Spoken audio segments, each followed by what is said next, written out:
Bem-vindos, meu nome é Tatiana Ferguson Morte, sou docente do programa de pós-graduação em Biociência Animal da Universidade de Cuiabá, e o tema desse minicurso são as alterações fisiológicas da gestação na cadela e na gata. Então, a gestação, ela pode ser definida como sendo o período compreendido entre a fecundação e a completa expulsão do feto e da placenta.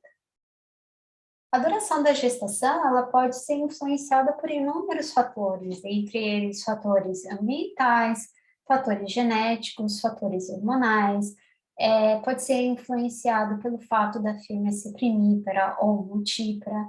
Nesses casos, geralmente, fêmeas multíparas tendem a encurtar a duração dessa gestação, ao passo que fêmeas primíparas, geralmente elas prolongam em 1, 2 dias a duração dessa gestação.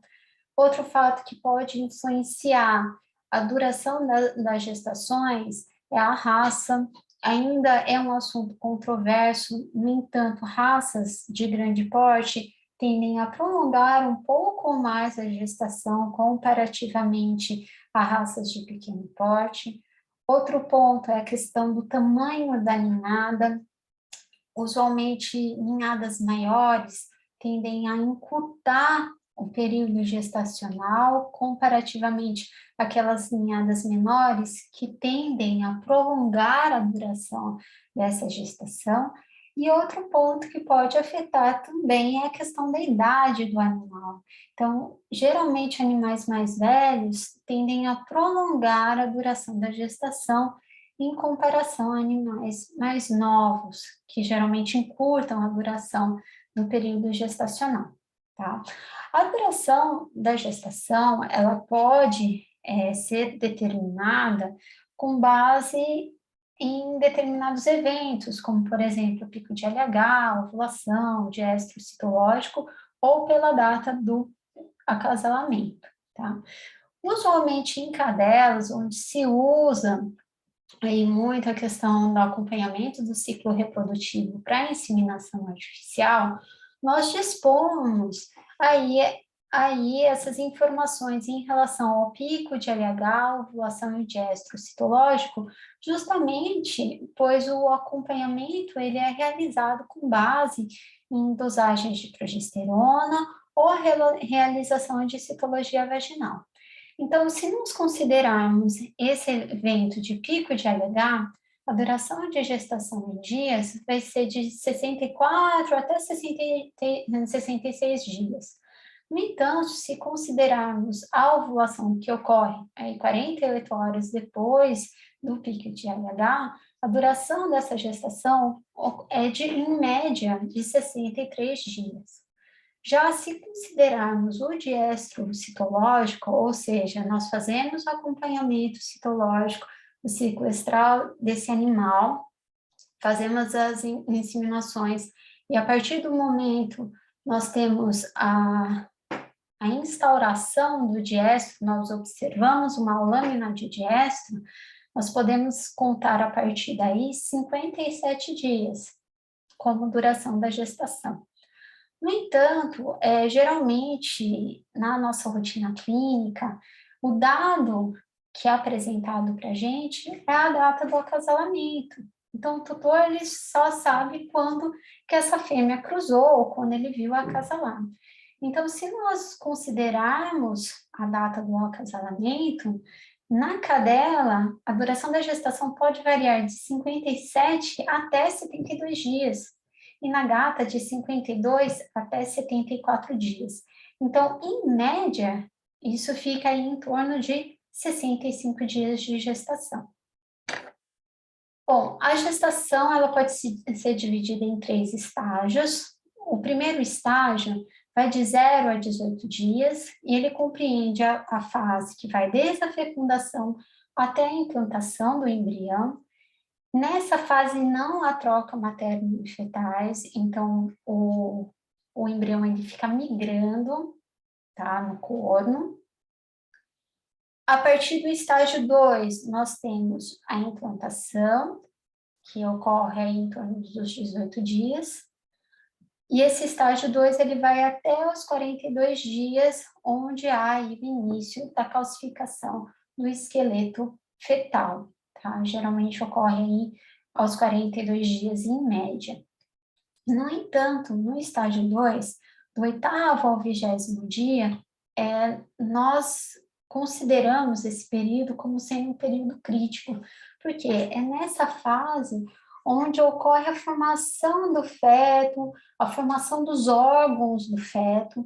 Então, esse período ele é extremamente crítico, por quê? Porque o feto ele fica mais vulnerável, então a ocorrência de reabsorções, abortos e ocorrência de malformações nesse período é muito maior do que nos demais. Então, por exemplo, se nós tivermos que implementar uma terapia medicamentosa numa gestante, nós devemos evitar implementar essa terapia no estágio 2 da gestação, tá? Bom, o estágio 3 vai de 43 dias até a proximidade do parto, até o momento do parto, e ele compreende ali a fase de calcificação final do esqueleto fetal até o parto. Bom, então, com relação ao perfil hormonal, principalmente na espécie canina, como está apontado aqui, a progesterona na espécie canina, ela começa a aumentar gradativamente antes do pico de LH, que é o dia 0, e tanto fêmeas gestantes como fêmeas em diestro, há esse aumento gradativo que perdura aí até os 45 dias. Então, a concentração de progesterona de uma fêmea gestante e não gestante é muito semelhante. Então, a progesterona ela não pode ser usada como meio de diagnóstico de gestação, tá? Bom, em fêmeas gestantes, nós temos aí uma queda gradativa da progesterona mais no terço final de gestação, e essa queda, ela é abrupta 24 horas antes do parto. Então, as concentrações de progesterona, elas chegam a menos de 1 nanograma por ml 24 horas antes do parto. Isso ocorre somente na cadela, porque as concentrações de progesterona, elas caem abaixo de 1 nanograma por ml na gata somente no pós-parto, tá? Então, não é um parâmetro confiável para a gata essa questão da concentração de progesterona para predizer o momento do trabalho de parto. Outro hormônio que é imprescindível para a gestação é a prolactina.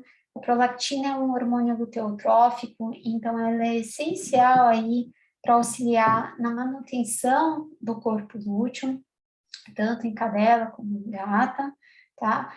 A cadela, especificamente, ela é corpo lúteo dependente, ou seja, a produção de progesterona ela é exclusiva do corpo lúteo, então você não tem produção de progesterona pela placenta, diferentemente do que ocorre na gata, que essa produção ela ocorre também pela placenta após os 44 dias de gestação, tá? Então, a prolactina, no caso da cadela, ela é essencial para a manutenção aí do corpo lúteo e manutenção aí dos níveis de progesterona. É importante ressaltar que a terapia com antiprolactínicos, principalmente no 30º ao 45º dia de gestação, pode resultar em aborto. Então, de forma alguma, deve-se utilizar antiprolactínicos durante a gestação. Bom, com relação às adaptações estruturais nessa fêmea gestante, então, o ganho de peso é o principal deles. Então, nós temos uma maior demanda pela fêmea para o desenvolvimento dessa gestação, uma maior demanda de nutrientes de água para a formação e desenvolvimento do feto. Então, consequentemente, nós teremos ganho de peso. E na gata é um pouco diferente da cadela, porque esse ganho de peso ele é gradual ao longo da gestação, assim como o consumo, né, alimentar dessa gata. Então, ele é gradual. Já na cadela, esse ganho de peso ele é mais expressivo no terço final de gestação, ou seja, quando o feto começa a crescer. Então, você tem uma maior demanda e maior ganho de peso nessa fase na cadela.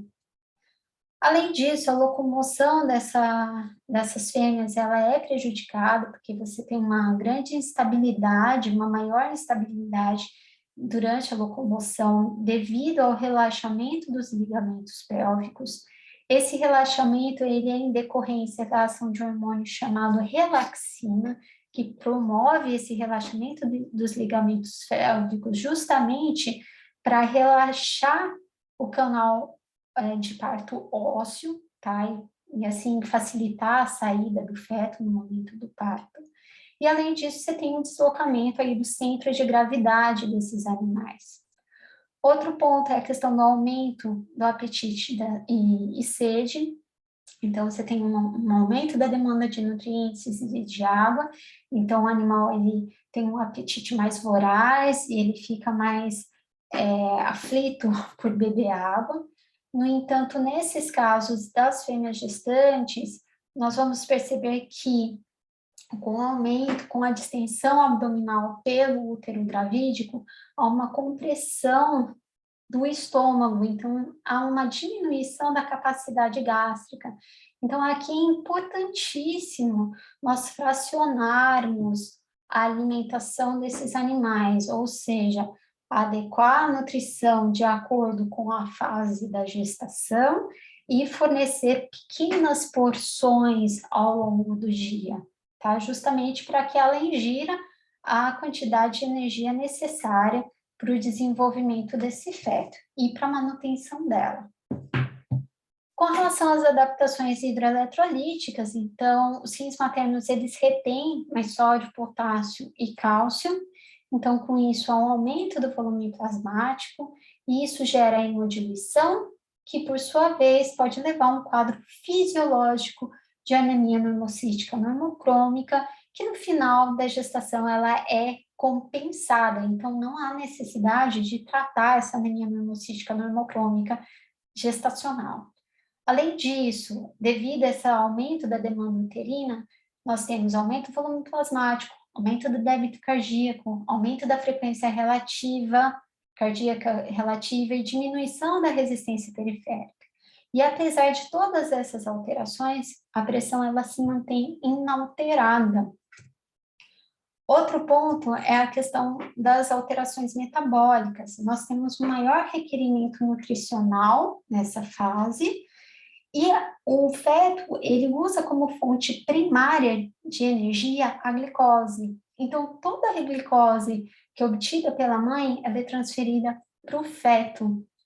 Tá? Então, essa fêmea gestante, ela, em decorrência também da ação da progesterona, que ela é produzida pelo corpo lúteo, na cadela e na gata pela placenta também, e o GH produzido nas glândulas mamárias, essa fêmea gestante, ela desenvolve um quadro de resistência à insulina, tá? E principalmente naqueles animais que já são diabéticos, que eventualmente ficam gestantes, pode haver o desenvolvimento de uma diabetes mellitus gestacional, então há necessidade do acompanhamento de perto desses animais. É raro, mas pode acontecer. Então, essa fêmea, ela permanece num quadro, né, de hipoglicemia constante, e ela acaba utilizando como fonte energética gordura, né, e proteína. Então, se essa fêmea, ela permanecer nesse quadro de cetose por muito tempo, esse quadro pode não ser reversível, tá? Além disso, como alteração, a gente tem a compressão do diafragma pelo útero gravídico, então há uma menor capacidade residual dos pulmões, e o consumo de oxigênio ele aumenta, então até 20% durante toda a gestação. Tá? Então, as principais alterações fisiológicas que ocorrem na fêmea gestante são essas, espero que vocês tenham gostado, e muito obrigada.